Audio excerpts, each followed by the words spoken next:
Si vous êtes convoqué prochainement devant le tribunal correctionnel, que vous ignorez tout sur le déroulement d'une audience, alors écoutez bien cette vidéo, je vais vous donner quelques petits conseils et éléments de réponse.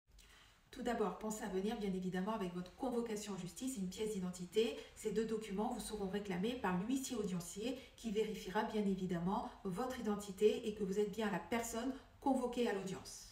C'est également l'huissier audiencier qui va appeler votre affaire et vous demander d'avancer à la barre.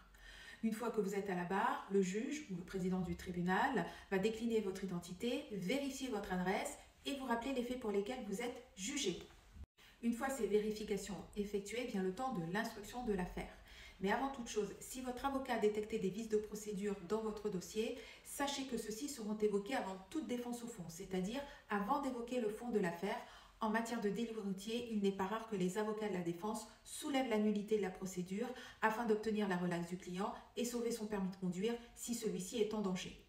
Une fois l'avocat entendu dans sa plaidoirie ainsi que le procureur de la République sur ces points de droit, le juge statue soit immédiatement parce que ces points de droit ne font l'objet d'aucune contestation, soit se laisse un temps de réflexion et joint l'incident au fond.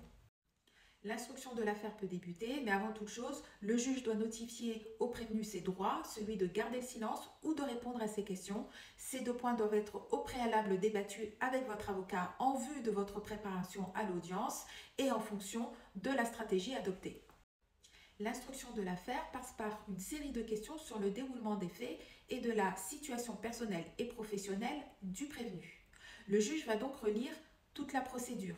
L'enquête qui a été menée par les services de police et de gendarmerie, ainsi que les différents procès-verbaux d'audition. L'audition du prévenu, mais également des victimes ou des témoins s'il y en avait. Vient ensuite le temps des questions posées au prévenu. La première, bien sûr, c'est est-ce qu'il reconnaît les faits qui lui sont reprochés?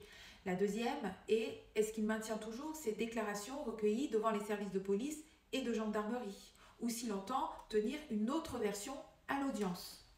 Dans ce dernier cas, si le prévenu finalement conteste les faits, le juge va devoir confondre les éléments objectifs de l'enquête avec la version qu'il tient désormais à la barre. S'il y a une victime à l'audience, elle est également entendue par le juge sur le déroulement des faits, mais avant toute chose, le juge va lui demander si elle entend se constituer partie civile, c'est-à-dire réclamer des dommages et intérêts du fait de l'infraction. Une fois les parties entendues, le juge demande aux avocats et au procureur de la République s'ils ont des questions à poser sur les faits. Le deuxième volet de l'instruction de l'affaire passe par l'évocation de la situation personnelle et professionnelle du prévenu.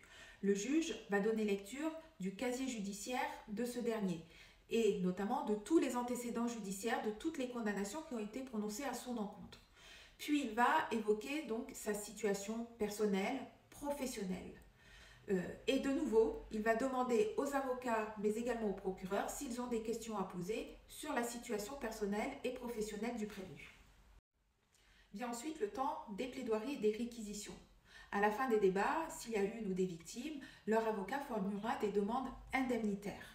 Ensuite vient le temps des réquisitions du procureur de la République. Rappelons que ce dernier représente la société et qu'il est à l'initiative des poursuites et du renvoi devant le tribunal du prévenu. À ce titre, ces réquisitions consisteront à mettre en avant les éléments à charge afin de soutenir une condamnation et requérir à son encontre une peine. Bien évidemment, le tribunal n'est nullement lié par les réquisitions du procureur de la République. L'avocat de la défense plaide ensuite dans la défense des intérêts de son client. Sa plaidoirie sera différente en fonction de la position tenue par le prévenu.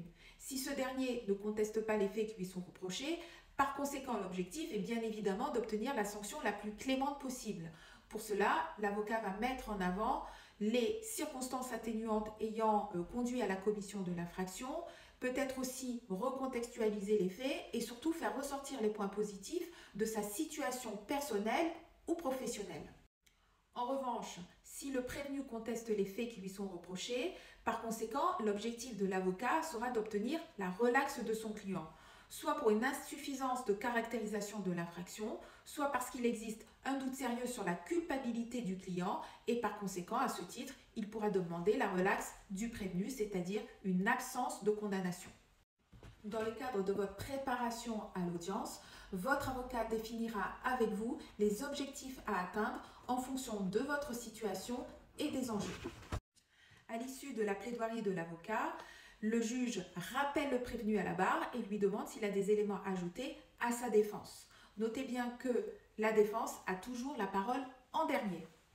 Les débats sont clos, vient le temps du délibéré. 3 possibilités. Soit le juge statue immédiatement et rend son délibéré sur le siège.